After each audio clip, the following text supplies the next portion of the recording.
Welcome to my channel. Thanks for watching. If you haven't done so already, please subscribe, like this video. More engagement always motivates me to make more videos. This is just something I do in my spare time. Certainly not a professional YouTuber, which you can quickly tell if you've ever seen any of my videos. So, Pakistan-Indian conflict, all over the news. If you haven't heard anything about this latest flare-up, you should probably check the news out a little more, probably put down social media a little bit. Obviously, this conflict didn't just start recently. This conflict has been going on for many decades, and even prior, you could look at stuff before this most recent formation of the country when Britain partitioned these two areas. This video isn't to go into that history. Certainly wouldn't do it any justice. But we will talk about the conflict that arose starting 22nd of April when members of a terrorist cell, you might hear, got a little thunder going on, a lot of storms in Georgia. Anyways, members of a terrorist cell took some tourists hostage, killed 26 of them, worked to identify which ones were Hindu males, and 24 of those 26 were Hindus. One was a Christian, one was a Muslim. And again, some of the stuff I'm going over is to the best of our knowledge, and there's certainly conflicting reports. This scenario you see here is just a basic nuclear conflict between the two countries that I'm going to run in the background while I'm talking, but the main video is just talking about what's kind of happened up to this point, where we're at. It does seem like things are potentially winding down at this point. Let's hope, for a lot of reasons. But after that terrorist attack, there was a certain level of time, about 2 weeks. And then May 7th, India launched airstrikes into Pakistan against some of these terror camps. And Pakistan, having a lot of time to prepare for a possible attack, quickly mobilized their fighter jets into the air and started firing air-to-air defense missiles. And this is where things get a little muddy.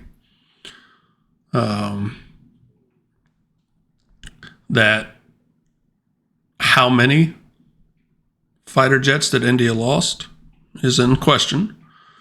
It does seem that countries that would not have a motivation to claim it, that namely France and the United States, seem to confirm that at least one of the Indian Rafales, which was provided by the French, was shot down.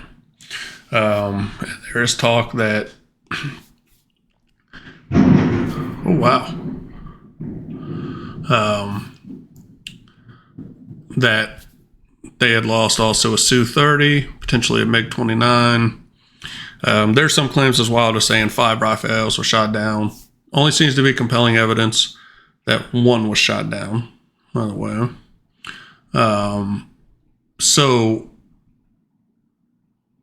there's an outstanding question: who did the shoot downs? Pakistan's claiming that it was the JF-17s, which was a joint fighter developed between Pakistan and China. Most sources are claiming it was the J-10, which is a Chinese-developed fighter. It's not their most recent fighter. They have their stealth-capable J-20 and the more recent J-35s.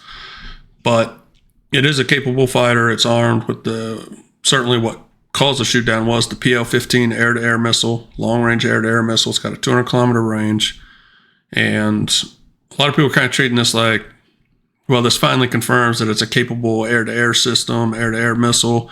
I think most people consider it a capable system. I mean, that's why the United States is kind of developed the, AIM 174 and the 260, because there are these longer-range air-to-air missile threats out there. Now, some people were jumping to very wild conclusions, and I will say that there's so many scenarios out there. What happened, we don't know exactly how many fighters Pakistan had up in the sky, how many fired air-to-air missiles against the French fighters. If 100 of these were launched and 3 fighters were knocked down, versus maybe 10 were launched, and 3 fighters knocked down. So there's a lot of questions that we don't know the answers to. There's a lot of people maybe stating stuff, but we really don't know that right now. All we know for sure is that even a claim of 5 being shot down does seem like there was at least 3, though. Doesn't seem like necessarily any Pakistan fighters were lost on that May 7th. The strikes were successful, at least against these terror camps. Seems to be. A lot of people, I would say, third-party people, and it's hard to say because there's so much propaganda from the two sides, so much social media activity for the two sides, but a lot of people seem to walk away from that initial exchange believing Pakistan came out the better of the two with those fighter losses. Arguments could certainly be made for a lot of different ways.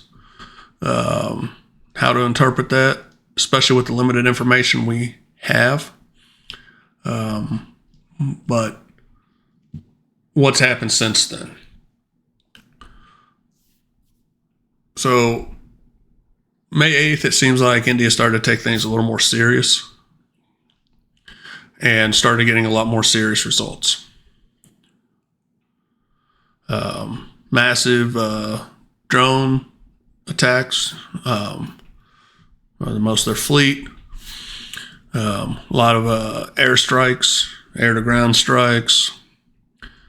Doesn't seem like there's any credible reports of any additional fighters being lost at that time. And mind you, during this time, too, when asked, J.D. Vance was basically saying that the United States is not going to be involved in this because this doesn't involve us. And so they really were saying, basically, we have no dog in this fight and we're staying out of it. A lot of stuff showing up on social media and trying to sift through what's real, what's AI, what's old footage being repurposed. It's a tough job. I tell you, somebody that does a pretty phenomenal job, in my opinion, even if I don't agree with necessarily every single thing. Gentleman Tom Cooper, I'm going to put a link to a substack. I think it gives a great rundown, and really it's something I'm not going to be able to cover in this shorter video, so I highly recommend you check it out and read it. Link will be in the description.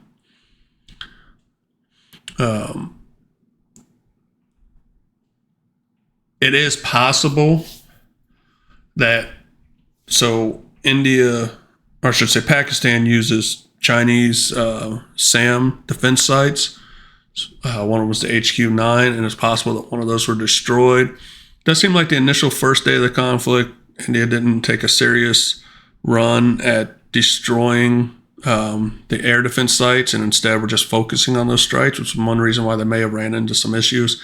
It does seem like on the second day they took it much more serious to suppress or destroy, succeed, or dead enemy air defenses and integrated air defense sites.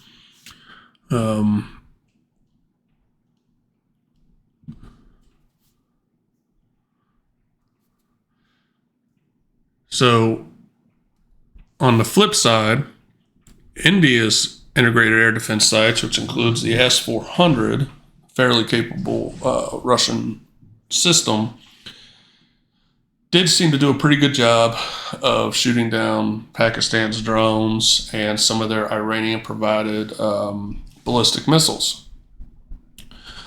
There was, at least one location that was struck as far as India goes, but based on what we can tell, Indian missile strikes were getting through at a much higher rate than in the reverse.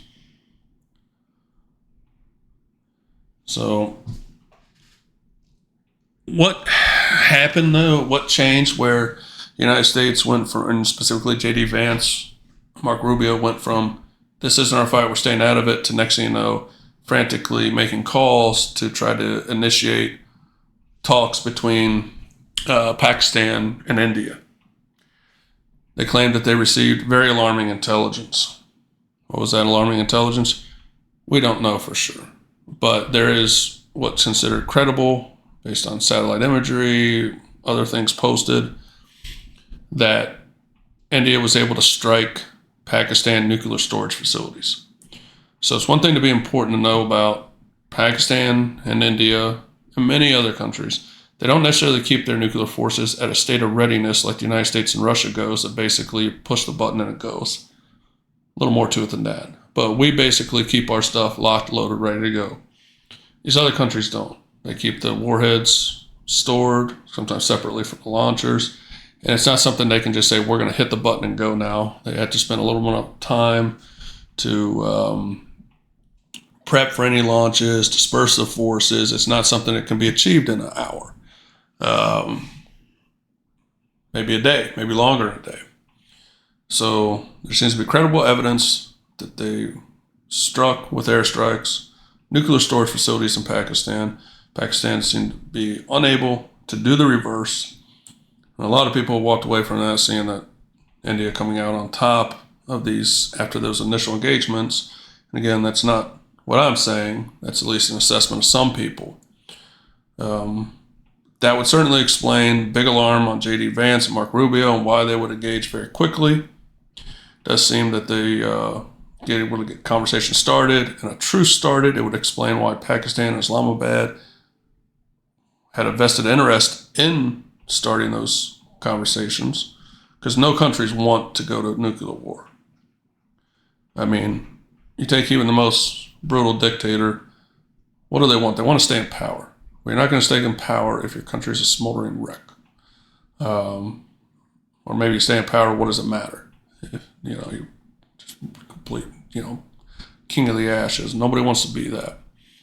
So nobody really wants it to escalate to that point. But if you're starting to strike those locations, there's a threat of now you have to use them or lose them.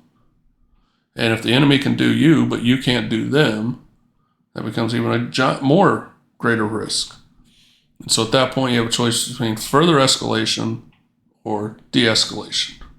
And it seems to be there's some de-escalation before somebody from Pakistan or India, for that matter, starts jumping in the comments saying this. If, not that I have a big audience or anything.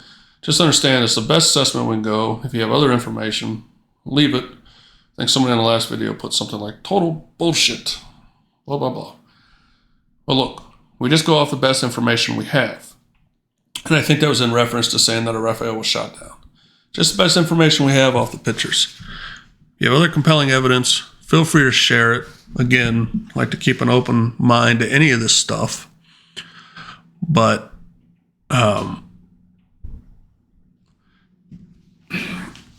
there is a possibility, too, that a Pakistan Mirage was shot down. And again, go to the link I provide. Tom Cooper provides picture evidence, goes into pretty good details of why it was almost certainly a Mirage and not an Indian Su-30. Things are kind of winding down now. It looks like, again, nuclear war has been averted.